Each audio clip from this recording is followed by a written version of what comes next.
Hey, what's up guys, it's Kent with Talk Android. Today we are taking a look at a Wi-Fi connected speaker and a surge protector.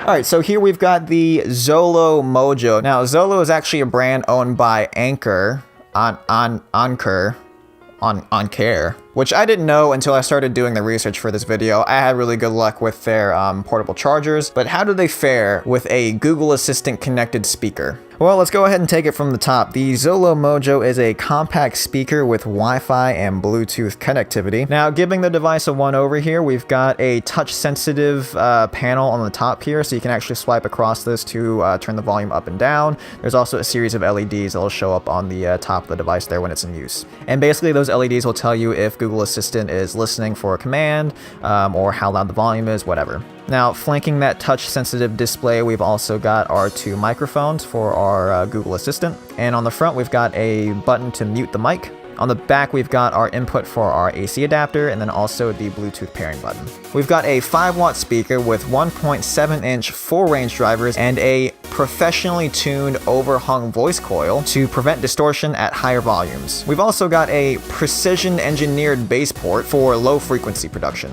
And like I said, we've also got Google Assistant built in with all of the usual Google Assistant perks, like casting your audio, multi-room support if you've got more than one speaker, asking it questions, streaming music, all that good stuff. So as a speaker, how does it actually perform? Not that bad, actually. Now, don't be fooled by its size. This thing can actually project pretty well. And true to their word, with that overhung voice coil to reduce distortion, this thing really doesn't distort at all at those high volumes.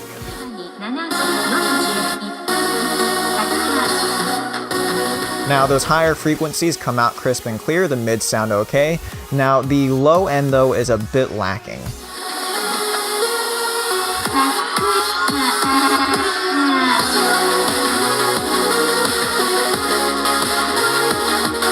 Like I said, it does have that bass port for those lower frequencies, but this is probably more a matter of logistics with how small this thing is, that it's not really going to pump out insane bass. It's got a little bit of thump to it, but more than like a foot or two away from this thing, you're probably not going to notice it that much. So as you may or may not already know about me, I've never really been too keen about using voice assistants on my phones. And whenever there's a new proprietary voice assistant built into a device, I always tend to roll my eyes and groan. But having this has sort of warmed me to the idea of Google Assistant.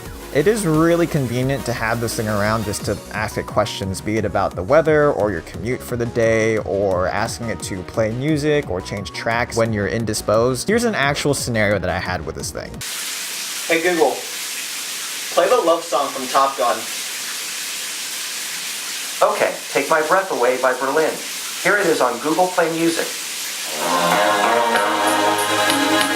Now this thing is also really compact, so its small footprint means that it stays pretty out of the way. Honestly, a lot of times I would forget that this thing was even sitting on my nightstand, but those moments where I remember that it is there to answer my questions or to pass the time are kind of serendipitous. Those moments in the video where I baked the phone in the oven, a 5-year-old smartphone. Has it been 5 years? What year did the LG G3 come out? Hey Google, when did the LG G3 come out? I mean, I can't just sit here and wait.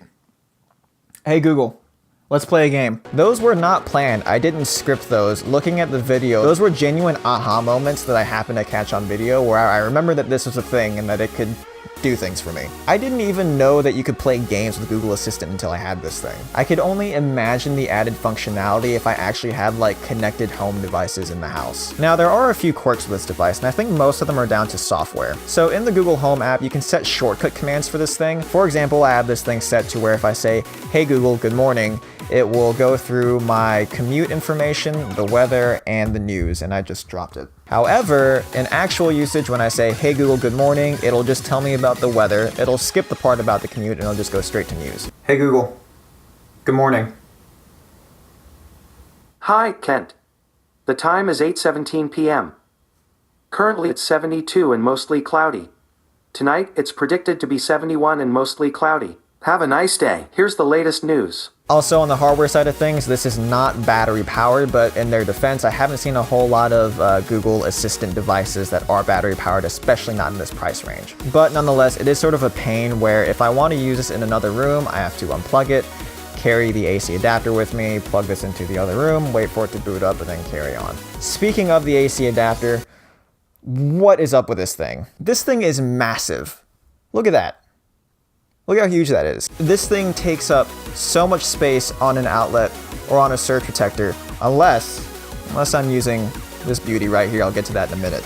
But yeah, this is just so big. Why does it need to be that big? Also, for Bluetooth use, this thing doesn't have NFC, which is more of a minor annoyance. I don't really use a Bluetooth on this that much. I just cast audio through the Wi-Fi from my phone. But overall, it's a really neat little device, and I actually quite like it, especially for the price. Now, this thing is priced at $99 on the Zolo website, but it is on sale for $49. Now, I use quotations there because I've never actually seen this thing selling on their website for that full $100 price tag. It seems to always be on sale.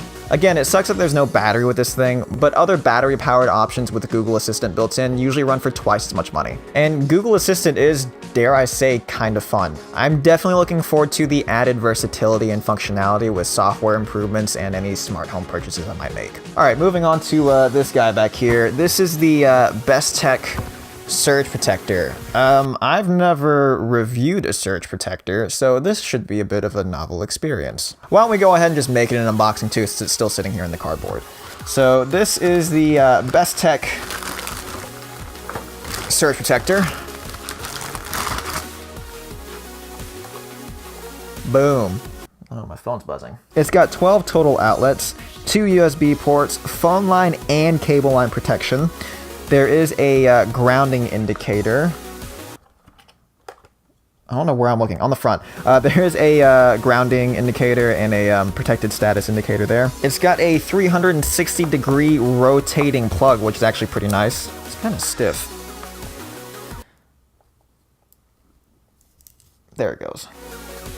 Yeah, so this thing swivels around here. Why is it so stiff?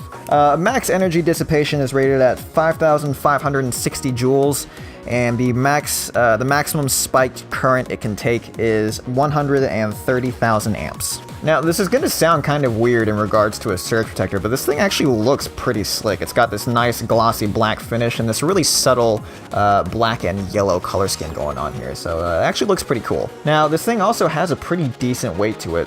And I love that everything on the front of this is clearly labeled. There's a section here in the middle, so all these outlets are marked as accessories. And then out here on the fringes, you've got notebook, modem, router, computer, printer, and monitor. So that's super cool, really nice to have. I like the clear labeling. And then also what I really like is the cable line in and out, and the phone line in and out is clearly marked as well. I have had surge protectors where there was cable line protection, but they didn't mark which one was the input and which one was the output, which is stupid to me. So yeah, there are plenty of plugs on here. I wish this rotating plug on the main wasn't so stiff. I don't know what the deal is with that.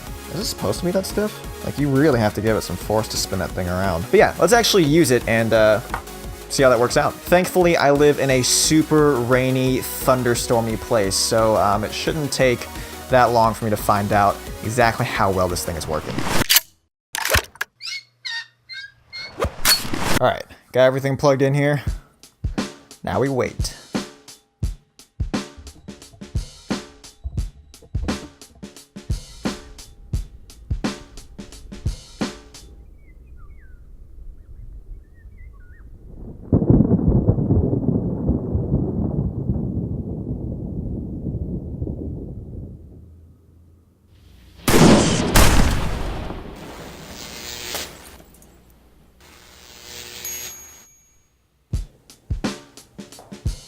Okay, it worked.